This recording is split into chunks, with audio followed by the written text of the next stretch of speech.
Merci de rester avec nous. C'est New World Forum. Nous parlons du Togo cette semaine. Sécurité et protection civile, situation globalement sous contrôle, c'est le thème. Et nous en parlons avec le général Yak Daman. Il est le ministre togolais de la sécurité et de la protection civile. Il nous fait l'honneur de rester sur ce plateau. Merci, mon général. Merci à vous aussi. Je reprends cette seconde partie par le plan national de sécurité que vous connaissez bien. Après la dernière attaque terroriste que le Togo a connue, est-ce qu'on évolue vers ce plan-là, c'est-à-dire l'ensemble des menaces évaluées, définies avec le rôle de chaque acteur? Bon, pour parler comme si c'est maintenant qu'on va élaborer le plan national de sécurité, non. Je peux vous dire que le dispositif en place dans le nord du pays, que nous avons baptisé l'opération Konyuare, ça fait partie du plan national de sécurité. Ça fait partie du plan d'ensemble de défense de notre territoire.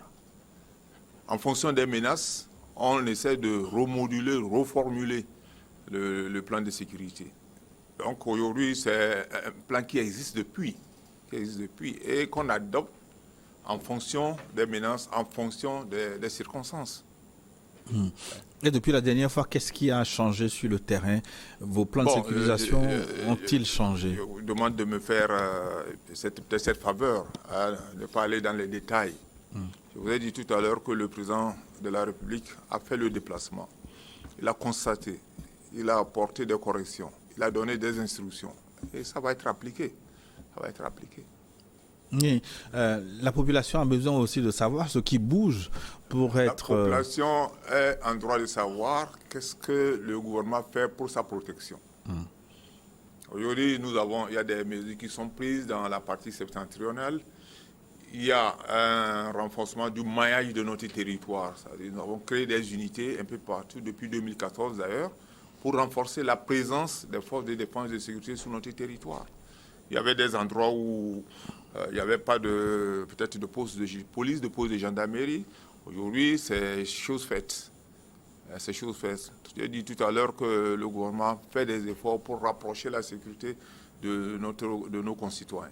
Eh bien, en matière de matériel, est-ce que vous êtes bien équipé? Il paraît que pour être efficace, maintenant, il faut beaucoup d'hélicoptères. Est-ce que vous avez tout ce qu'il faut? Il faut beaucoup de volonté. Il faut beaucoup de détermination. Et éventuellement, il faut aussi du matériel. On ne se plaint pas trop du matériel que nous avons.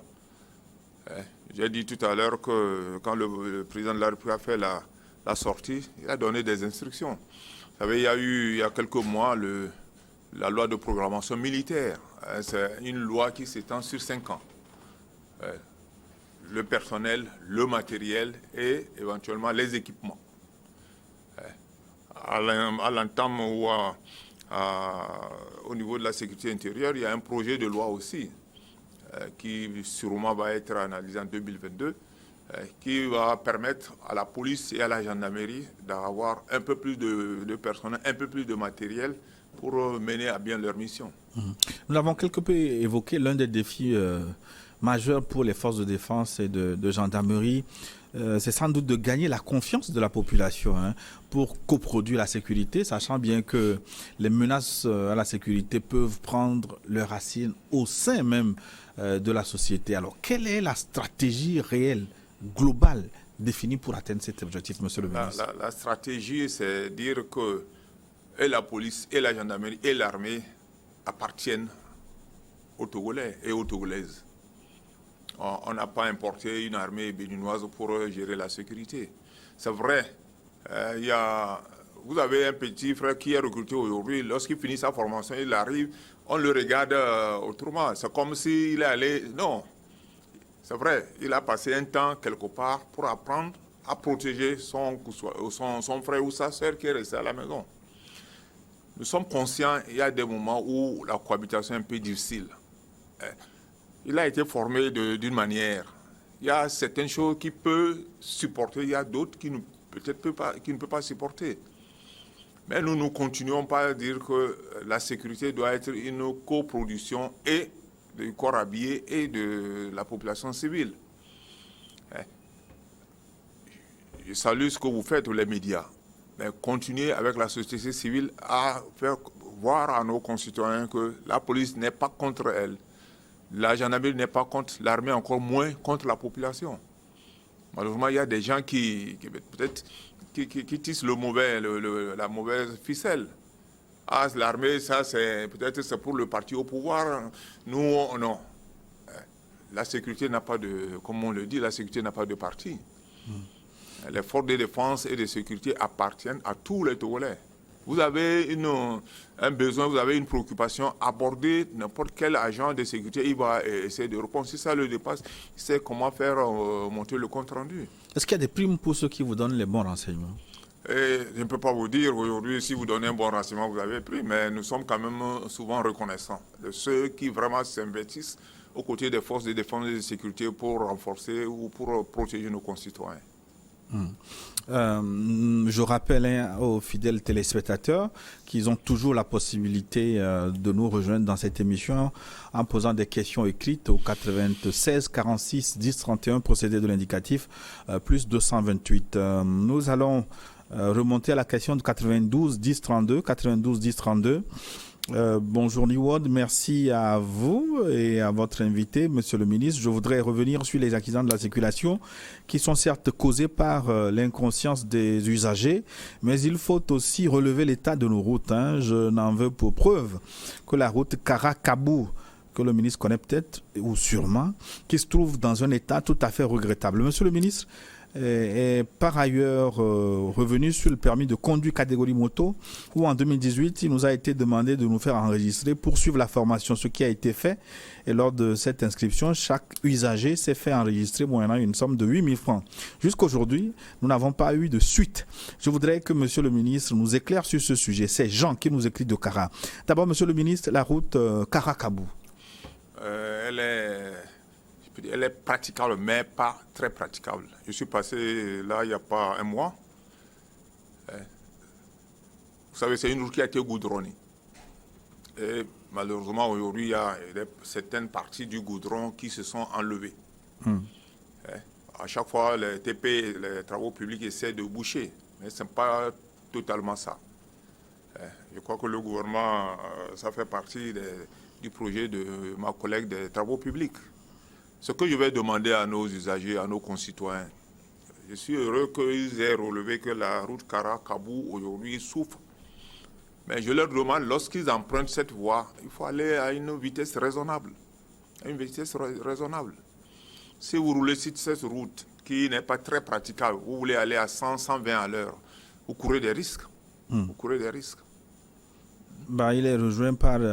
En attendant qu'on réponde à la question sur le permis de moto. Le permis, c'est vrai. Vous savez, on avait ce projet-là. Malheureusement, la pandémie est venue mettre tout en veilleuse. Mais j'ai dit tout à l'heure que l'OMS a accepté, par exemple, de financer les frais d'examen pour 7000 candidats. Donc, tout à l'heure, ils sont 1800 été formés. La dernière fois, le 14 décembre, nous avons fait le lancement à Palimé du permis catégorie A. Donc, il y a un tirage au sort qui va être fait avec les responsables des émigrants, les responsables des deux roues, pour trier sur toute l'étendue du territoire un certain nombre de motocyclistes qui vont passer le permis. Mais, ce que je voulais demander aux autres, avant même ceci, il y a des motocyclistes qui ont déjà leur permis, qui n'ont pas attendu cette formation, qui n'ont pas attendu que aujourd'hui le gouvernement finance avant de vouloir faire le permis. Je suis usager, c'est comme les automobilistes. Vous achetez une voiture, avant d'acheter la voiture, il faut d'abord passer le permis. Ou si vous avez eu la chance d'avoir la voiture, passez le permis avant de vous mettre sur la route. 90, notre téléspectateur, il revient sur la question de l'état des routes. 90, 99, 97. 90, 99, 97. Bonjour Niwod, bonjour au ministre, qui fait l'unanimité chez tous les Togolais de tous bords. Monsieur le ministre, unanime. Le problème d'insécurité routière n'est pas vraiment lié au permis de conduire. le plus grand coupable, c'est l'état de la route. Quand on considère la nationale numéro 1, elle ne dépasse pas 7 mètres de large entre Aouda et Kanté, par exemple, largeur des années 80. Aujourd'hui, le parc automobile augmente, mais la route reste la même et même se dégrade davantage. C'est ça le vrai problème. J'ai vu les motards être écrasés. Juste après la chaussée, c'est le ravin. Il faut que les ingénieurs aussi revoient l'architecture des routes aussi Simlewa depuis Awangelo à Kara. Au moins, il reconnaît que c'est la largeur. On ne roule pas en largeur, mais on roule en longueur. Au moins, en longueur, tel qu'il a dit, Aouda jusqu'à Kanté, la route n'est pas large. Mais il a oublié de dire là où c'est vraiment large. Et là où c'est large aussi, il nous arrive d'enregistrer les accidents. Vous avez le grand contournement. Vous avez le grand contournement où il ne fait pas un jour où on ne nous signale pas un accident mortel. Vous avez la nationale numéro 5, c'est la route de Palimé, qui est en réfection, en construction et réfection à certains endroits. Mais là aussi, je suis d'accord avec lui qu'il y a des endroits où ce n'est pas large. Mais je lui demande, là où ce n'est pas large, il faut savoir rouler. Il faut savoir rouler. Donc tout revient en grande partie à la conscience de l'usager. C'est l'homme qui est au centre de tout. C'est l'usager, c'est l'usager. La route est bonne, c'est l'usager. Elle n'est pas bonne, c'est l'usager. 93 21 50, 93 21 50. Bonjour Monsieur le Ministre, je profite de cette occasion pour vous souhaiter une bonne heureuse année 2022. Pour protéger les usagers de la route, vous avez mis certaines dispositions comme l'alcotest permis à tous les conducteurs de moto. Monsieur le Ministre, où en est-on avec ces projets? Makou depuis Bafilo. Monsieur le Ministre, sur le contournement à Bafilo de la nationale numéro 1, il y a des accidents récurrents, des titans qui font des victimes. Monsieur le Ministre, que pensez-vous des accidents sur ce contournement? D'abord, l'alcotest, Monsieur le Ministre. C'est vrai qu'il a parlé de test d'alcoolémie. Le test est toujours en vigueur. Nous sommes même allés un peu plus loin. Aujourd'hui, nous avons la possibilité de faire le test sur les stupéfiants. Et les éléments qui sont sur les routes ont le dispositif de tester quelqu'un qui aurait pris peut-être du chanvre indien ou une drogue dure. Et on le dépiste et on le soumet à la loi. Donc, c'est toujours en vigueur le test d'alcoolémie et voire le test des stupéfiants. Le contournement au niveau de Bafilo, c'est vrai.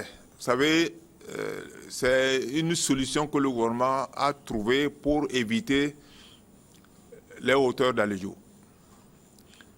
Là, comme je disais tout à l'heure, j'ai dit à nos conducteurs, à nos usagers, de faire beaucoup attention. La visite technique, ce n'est pas pour orner les transports routiers.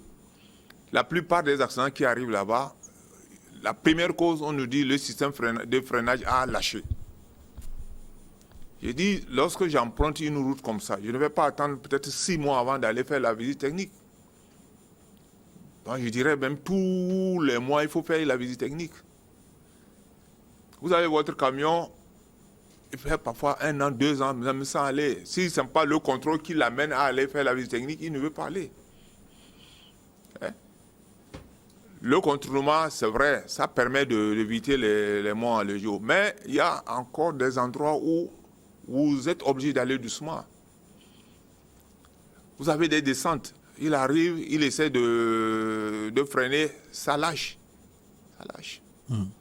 97 80 00 97 80 00.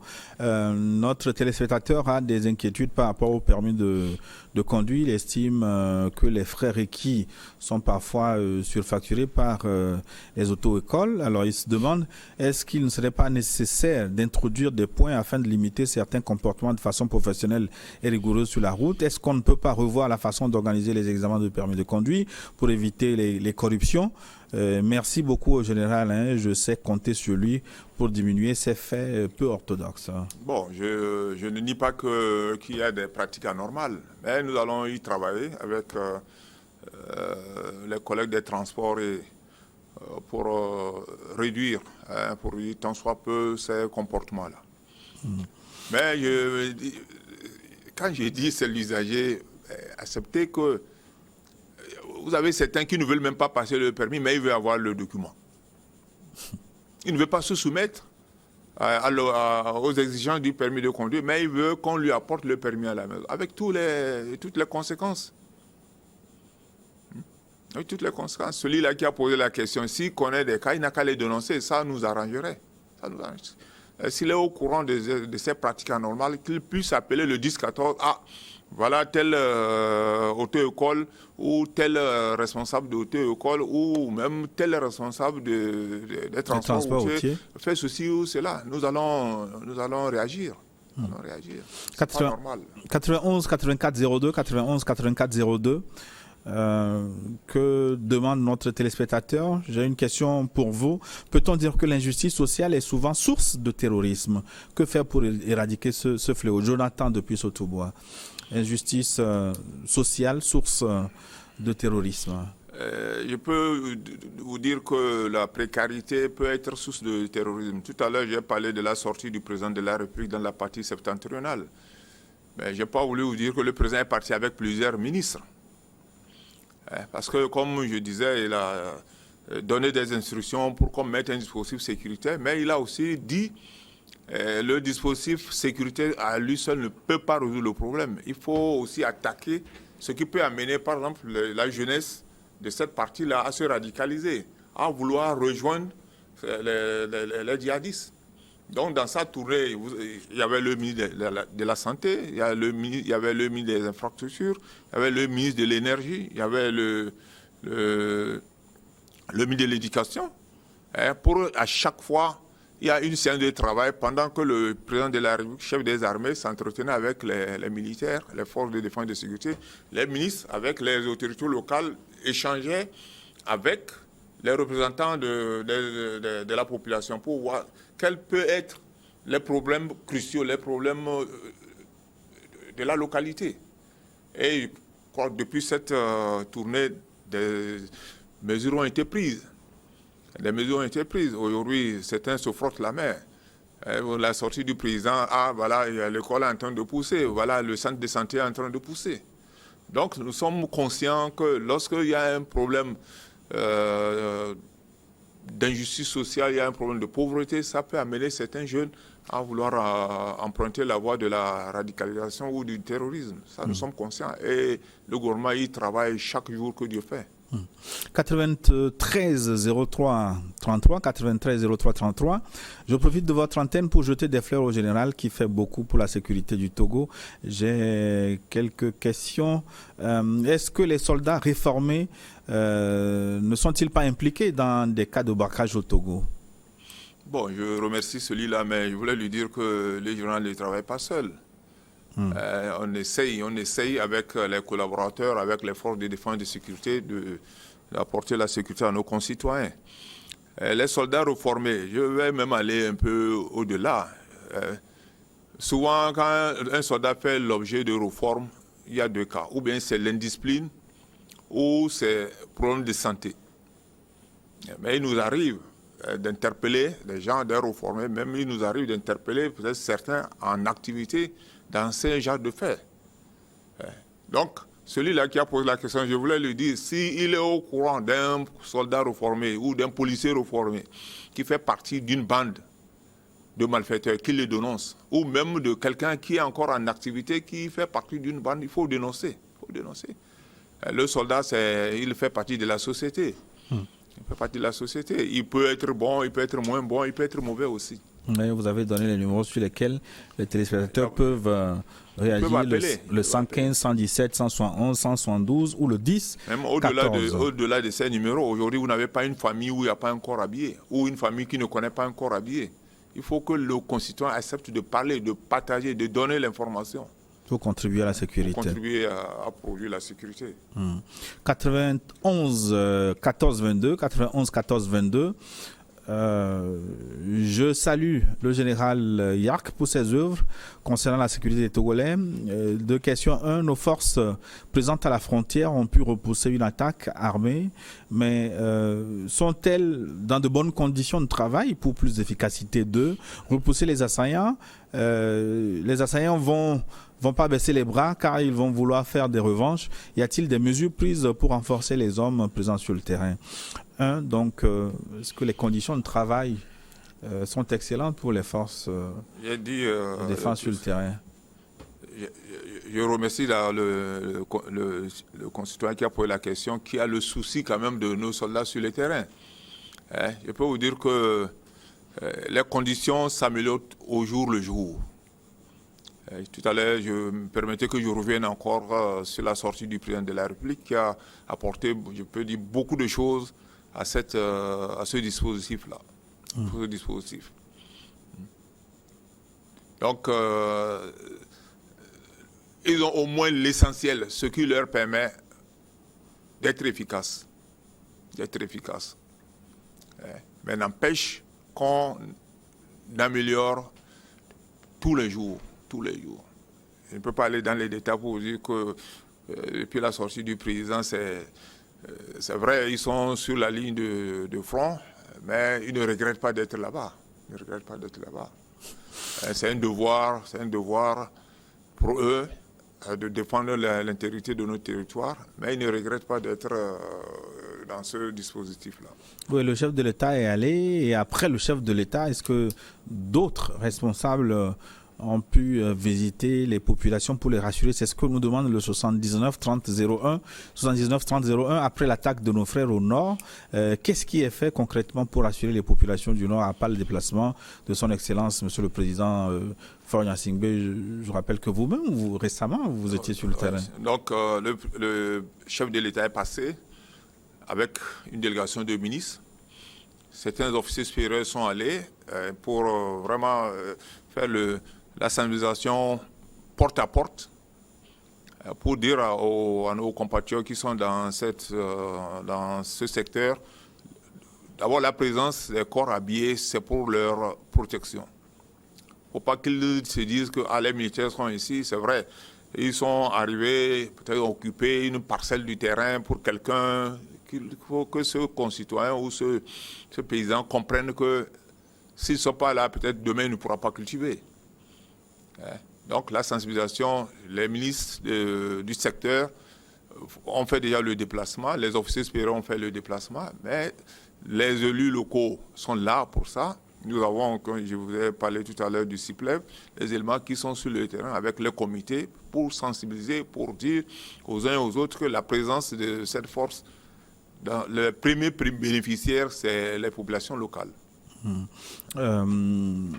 L'arrêt Natanika depuis Tanjoari vous suit et pose une question sur les permis à 2 roues. Nous avons suffisamment parlé des 2 roues. On va évoquer maintenant, Monsieur le ministre, la loi sur la sécurité. Le 12 août 2019, le président de la République a promulgué donc cette loi adoptée par l'Assemblée nationale, dite loi relative à la sécurité intérieure. Cette loi organise l'ensemble des acteurs de la sécurité intérieure en définissant leur mission. Pouvez-vous nous dire aujourd'hui comment cette loi est adoptée aujourd'hui, est mise en œuvre aujourd'hui? La loi est mise en œuvre par, comme vous l'avez dit, les forces de défense et de sécurité. Tout à l'heure, je vous ai parlé parlant de sécurité intérieure, on voit les 2 premières forces, la police, la gendarmerie. Et d'une autre manière, par exemple les douanes, vous avez les forêts et chasses, vous avez les surveillants de l'administration pénitentiaire. La police administrative, la police judiciaire, c'est la police, la gendarmerie, ça c'est ce qu'ils mangent tous les jours. Même avant la promulgation de cette loi, ce travail a été fait. Aujourd'hui, il y a de nouvelles infractions qui ont vu le jour. La cybercriminalité, par exemple. S'il n'y a pas un test de loi qui réprime, demain vous prenez un cybercriminel, le juge vous dira qu'il n'y a pas un test. Mais dans cette nouvelle loi de sécurité intérieure, nous avons inséré par exemple, le terrorisme, la cybercriminalité. Donc lorsqu'on interpelle, on prend un terroriste, ça facilite la tâche, est beaucoup plus facile aux magistrats de se prononcer. Donc cette loi est mise en œuvre par les forces qui doivent l'appliquer, la police, la gendarmerie, dans une certaine mesure les douanes, les eaux et forêts et les surveillants de l'administration pénitentiaire, en police administrative, police judiciaire et dans la protection civile. Donc, Aujourd'hui, on peut dire que cette loi est pleinement mise en œuvre. Elle est mise en œuvre, elle est mise en œuvre. Je dis avant même le 12 août, c'est une loi qui était appliquée. Aujourd'hui, nous avons actualisé la loi avec si vous voulez, la naissance de nouvelles infractions. Comme la cybercriminalité. 80, 84, 70, 90, 84, 70. Merci, Monsieur le Ministre. Vraiment, je tiens à féliciter vos stratégies concernant la sécurité routière. La meilleure manière demeure exactement la sensibilisation aux usagers de la route, puisque tout se passe dans la tête selon ce téléspectateur. Monsieur le ministre, que faites-vous par rapport aux feux tricolores en panne dans certains endroits et même inexistants ailleurs? Les grands carrefours de Sokodé, de Dapaon, de Sinkassé, pour ne citer que ceci. Nous vous prions de faire un grand effort dans ce sens. Mettez à profit certains techniciens en la matière avec les plaques solaires. Le pays est petit et vraiment il faut réglementer la circulation et beaucoup de villes à l'aide de ces feux tricolores pour réduire d'énormes accidents. C'est un constat, je prends bonne note. Et aujourd'hui, je peux aussi vous dire, avec la décentralisation, les communes contribuent énormément à la mise en place de ces feux tricolores. Dans certaines communes, ce n'est pas encore fait, mais je crois que la question qui m'a été posée concerne aussi les responsables des communes. Il ne sert à rien de mettre les feux tricolores sans les respecter. Je reviens pour dire à l'usager, là où il y a les feux tricolores, il faut les respecter. Là où il n'y en a pas, il faut faire attention. Il y a des gens, il arrive, c'est le rouge, il veut partir. Au lieu de perdre 30 secondes ou 1 minute, il préfère aller. Aujourd'hui, il peut s'en sortir. Demain, ça peut lui être fatal. Un accident peut survenir à tout moment. À l'oignon, à Yao, à Gbessi, d'Adido Gomé, 92 07 38, 92 07 38.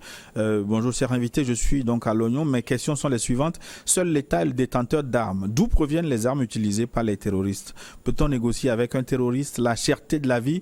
Peut-il augmenter le terrorisme? Si oui, en tant que ministre de la Sécurité, que faites-vous lutter contre la cherté de la vie au Togo? Première question, d'où viennent les armes utilisées par les terroristes? Bon, la cherté de la vie n'est pas une des causes de la prolifération des armes légères. Vous savez, notre sous-région a connu des guerres.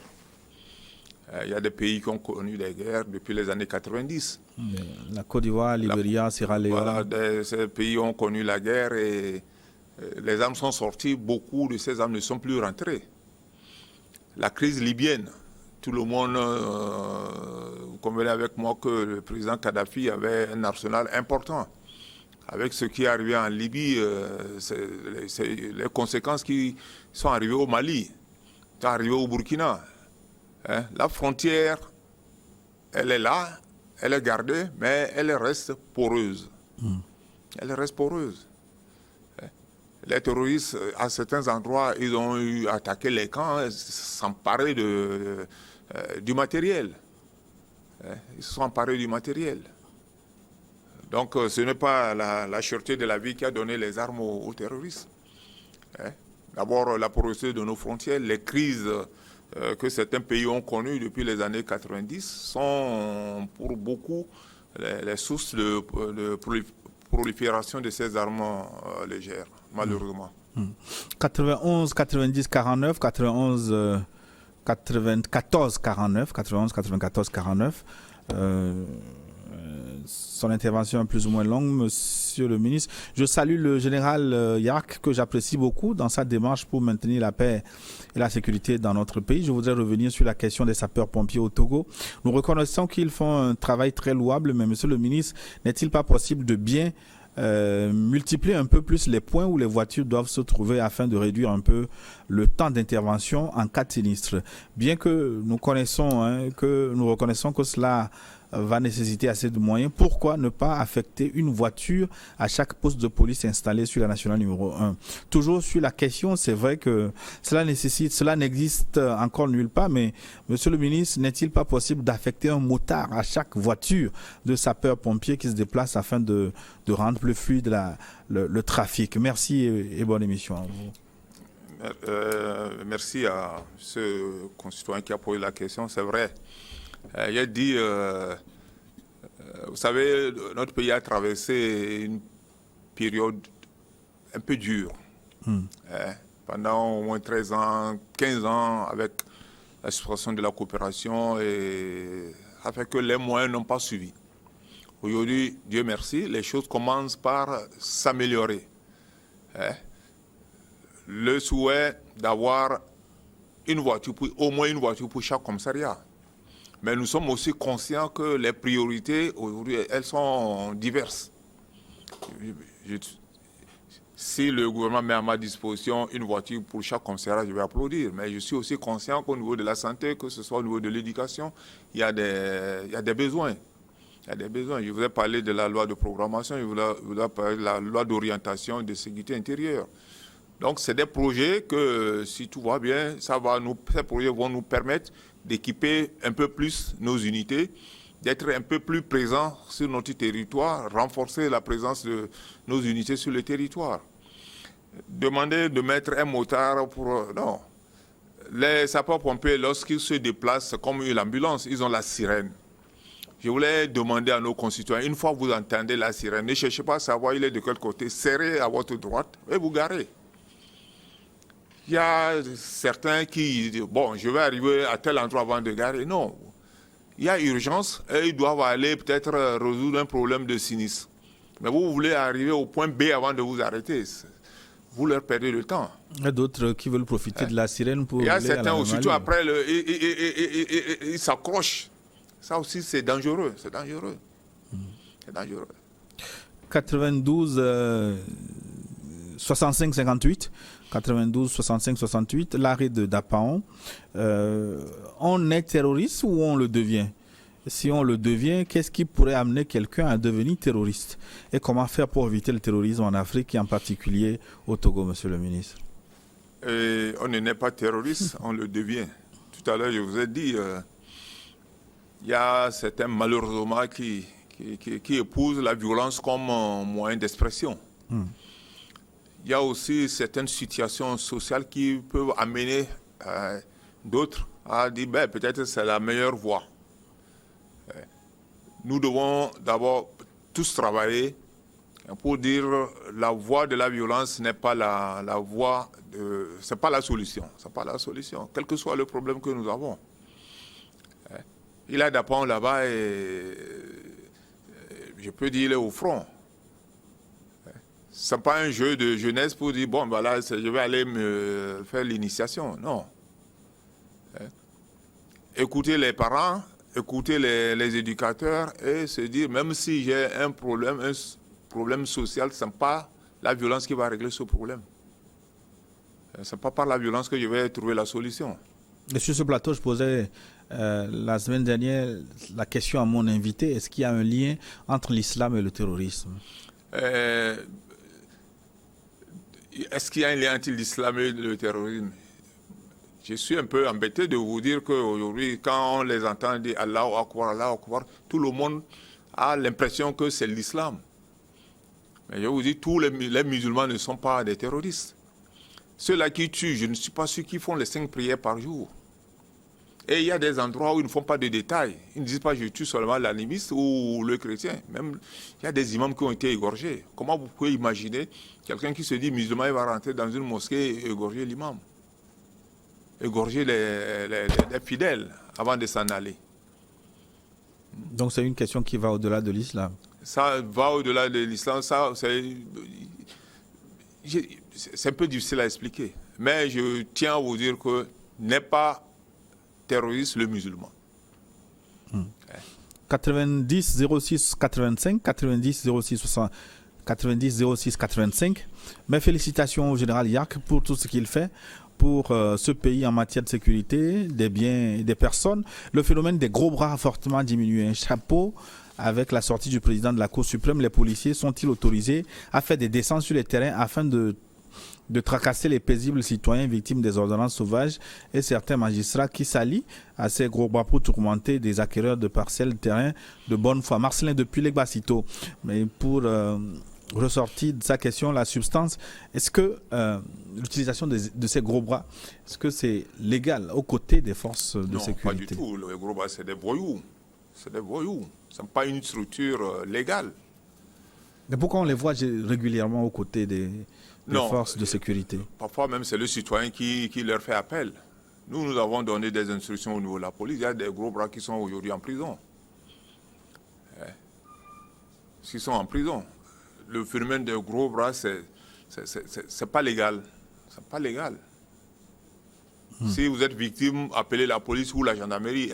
Les deux institutions sont obligées d'intervenir. Donc, vous êtes formel là-dessus. Les gros bras, normalement, ne doivent pas accompagner. Plus que formel. Et s'il y a des agents qui se font accompagner par des gros bras, c'est qu'ils ont raté leur mission. Ils ont raté leur mission. Il ne faut pas mélanger le légal et l'illégal. Il ne faut pas encourager ce banditisme-là. 91 43 10. 91 43 10. Je profite de cette émission pour vous souhaiter mes vœux les meilleurs. Je félicite le ministre pour les efforts qu'il fournit pour la sécurité de notre pays. Le site Koutamakoun, patrimoine mondial de l'UNESCO, est un site de grande valeur. Mais nous avons remarqué que la force de police n'est pas installée à la frontière, mais plutôt à l'intérieur. Quelle solution vous envisagez? Cela m'inquiète beaucoup pour le contrôle du djihadisme. Nestor depuis Kanté. Bon, ça c'est une information qui me donne. Les forces de police qui sont là-bas sont à l'intérieur. On va revoir le dispositif. Normalement, il ne peut pas être à l'intérieur. Il doit être à l'extérieur et protéger, éviter que toute intrusion puisse se faire. Parce que s'ils sont à l'intérieur, eux-mêmes, ils ne sont pas en sécurité. Ou ils le seront avec tardivement, ce qui n'est pas normal. Information donc à vérifier. Nous allons vérifier et voir avec les camarades de la localité pourquoi cela. Plus 225 04 93 38, plus 225 04 93 38. Bonjour à Monsieur le ministre. Je voudrais remercier le ministre pour tout ce qu'il fait pour son pays, mais je souhaiterais qu'il jette un œil vigilant sur la sécurité routière parce que j'ai remarqué qu'il y a trop d'incivisme à Lomé. Corneille Kwasi. La personne elle n'a pas menti. C'est un travail que nous devons faire ensemble.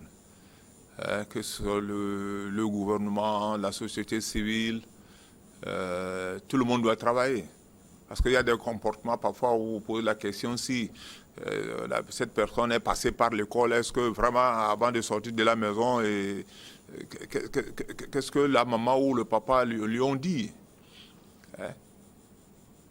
Vous savez, il y a eu un moment où nous avons perdu les bonnes habitudes. Oh, c'est facile de perdre, mais reprendre, c'est un peu difficile. Donc, c'est un travail que nous devons faire ensemble, et par les enseignants, par les parents et par la société. Je suis vraiment conscient de cet incivisme-là de certains de nos concitoyens. Donald de Cara, 90 93 02, 90 93 02. Très content de vous suivre. Félicitations au général. Ma question, l'état de la route nationale numéro 1, ne voyez-vous pas qu'il y a une urgence de l'élargir ou de la dédoubler rapidement? Aujourd'hui, 2 titans n'arrivent pas à se dépasser au même moment. Les motos, les piétons et les voitures, vraiment très tristes pour cette nationale. Il y a un projet du corridor, le M50C. Ce que nous allons souhaiter et essayer de faire, c'est de nous mettre au travail, de faire en sorte que les opérateurs économiques puissent évoluer et que les investisseurs puissent venir dans notre pays. Et on va prendre ce projet-là en compte.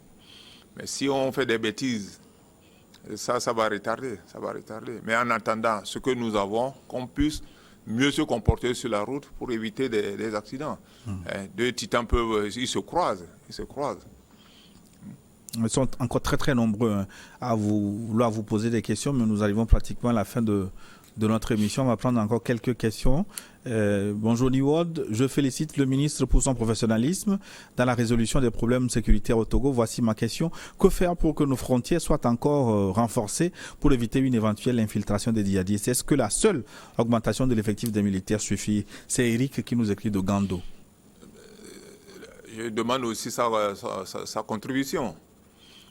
On renforce les effectifs avec le matériel, mais comme je l'ai dit, il faut que lui qui est à Gando dise les forces sont là pour nous. Si quelqu'un arrive dans mon village, je sais d'où, pourquoi, il faut que j'informe les forces. Ça aussi, ça peut aider. Si la personne arrive et s'installe sans que la police ou la gendarmerie du coin ne soit informée, on peut être surpris. Donc, nous devons tous travailler pour coproduire la sécurité dans notre pays. 90 50 34, 90 50 34. Bonjour et merci pour l'émission, surtout à son excellence, monsieur le ministre. Chapeau à lui. Monsieur le ministre a reçu tous les chapeaux et toutes les félicitations. Moi, non. Je les remercie, mais il faut dire... pour vous taquiner, j'aimerais savoir si un jour on pourrait arriver à cohabiter vraiment ensemble entre les forces de l'ordre et les citoyens, comme le cas du Burkina Faso voisin. Parlant des routes, pourquoi une route qu'on vient de bitumer à peine 5 ans de durée, on remarque que cette route n'est plus praticable? Est-ce que la faute est aux usagers ou à l'ingénieur ou encore au gouvernement? C'est Fred qui nous écrit depuis Cara. Et puis, ces forces armées qui défendent bec et ongle pour une vie paisible de nos citoyens, on remarque qu'ils n'ont pas un statut financièrement stable par rapport aux pays voisins. 90 50 34, 90 50 34. Bon, je salue sa question, mais je lui demande de faire beaucoup attention. Il ne faut pas qu'il pense que les autres sont mieux que nous. Je peux vous dire, depuis 2007, il y a eu beaucoup d'améliorations, que ce soit au niveau des conditions de travail ou de vie du corps habillé en général. Nous, aujourd'hui, nous sommes, je peux dire, les plus anciens. Ce que nous avons eu à connaître aujourd'hui, nos jeunes, pour eux, quand vous leur parlez, ils pensent que c'est des histoires. Donc, qu'on ne dise pas que le soldat du Burkina est mieux loti que le soldat togolais. Ouais, il faut tenir compte chaque pays a sa réalité et on doit se conformer et s'adapter à sa réalité. J'attends les gens dire, voilà nos éléments sur le plan extérieur, ils ne gagnent pas comme les autres. Il y a des choses que parfois, peut-être c'est le gars du coin qui invente et tout ça prend de l'ampleur. Non. Que ce soit au Mali ou ailleurs, ce que nos forces reçoivent, c'est ce que l'on nous donne. Et sans vous dire à côté, le salaire est intact. Le salaire est intact. Donc certains font cette propagande-là peut-être pour essayer d'affecter le moral des militaires. À nous de faire beaucoup attention. À nous de faire attention. Et donner l'information exacte. 87 04 76, 96 04 76, on va répondre rapidement pour conclure. Bonjour Niwand, parlant de lutte contre le terrorisme, comment justifiez-vous le renvoi des 623 nouvelles recrues qui sont formées pendant 4 mois et les laisser après juste parce qu'ils ont le bac? Ce n'est pas encourager le terrorisme. Serge, depuis le camp de police.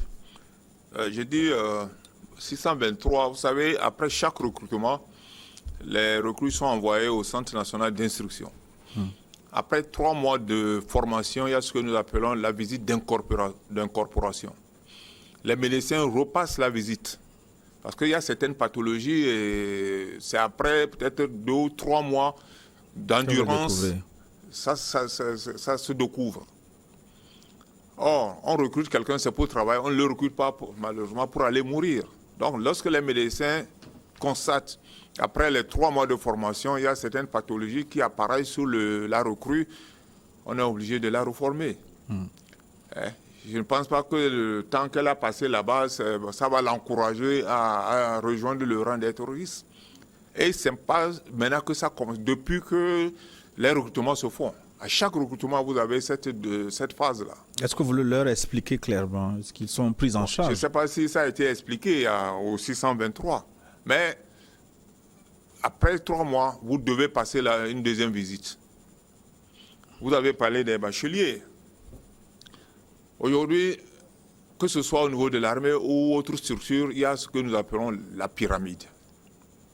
Il faut respecter la pyramide. Si vous avez une pyramide dont le sommet est plus large, c'est un problème. C'est la base qui doit être large. On a beaucoup plus besoin si vous voulez, des hommes de rang pour les missions, les diverses missions. Et que chacun attende donc son tour pour postuler selon Non, le et la diplôme requis. condition, il faut aussi respecter. Avant de lancer un recrutement, on précise. Oui. Voilà, niveau Les d'instruction. conditions. Si on a besoin de quelqu'un qui a le BPC, vous avez le doctorat, donc il y a un problème. Il y a un problème. Demain, le gouvernement risque de ne pas pouvoir résoudre votre problème. Il vaut mieux vous libérer très tôt. Je peux vous dire, plus de la moitié de ceux-là, c'est un problème de santé. C'est un problème de santé. Merci, mon général. Et nous sommes arrivés à la fin de notre émission. Bonne heureuse année 2022 pour vous. Merci. À vos forces. Je voulais souhaiter mes voeux à tous nos compatriotes. Je sais que vendredi, le 24, beaucoup ont prié. D'abord les musulmans dans la journée, les chrétiens le soir. Ils ont beaucoup imploré Dieu pour la paix dans notre pays, pour la sécurité dans notre pays. Ils vont le faire peut-être vendredi prochain au cours des réveillons. Et je souhaite vraiment que je demande à Dieu d'exaucer ces prières-là pour notre pays. Merci. Et d'exaucer ces prières aussi pour les pays voisins, parce qu'il ne sert à rien si à côté ils sont dans la merde et on ne peut pas vivre en paix. Et demander également qu'on pense à la cohésion sociale dans notre pays. Vous avez dit tout à l'heure, chacun peut avoir son bord, mais qu'on pense à l'essentiel, c'est la paix dans notre pays, quel que soit ce que les uns et les autres peuvent penser. Qu'on dise, nous devons faire front commun contre le terrorisme, contre l'insécurité et contre l'insécurité routière. Merci et paix. Merci. À vous et à votre famille. Merci beaucoup et bonne heureuse année à tout le monde. Bonne heureuse année à tous nos téléspectateurs. La technique a été assurée ce dimanche par Sylvain Tata Adjigli, la diffusion Samuel Lanyala, les réseaux sociaux, Seyon Amaglo, Thomas Choy, Rebecca Vesoukou, nous Stéphane était à la caméra. Réalisation Gildas Yamajako. Merci de votre aimable attention. À très bientôt.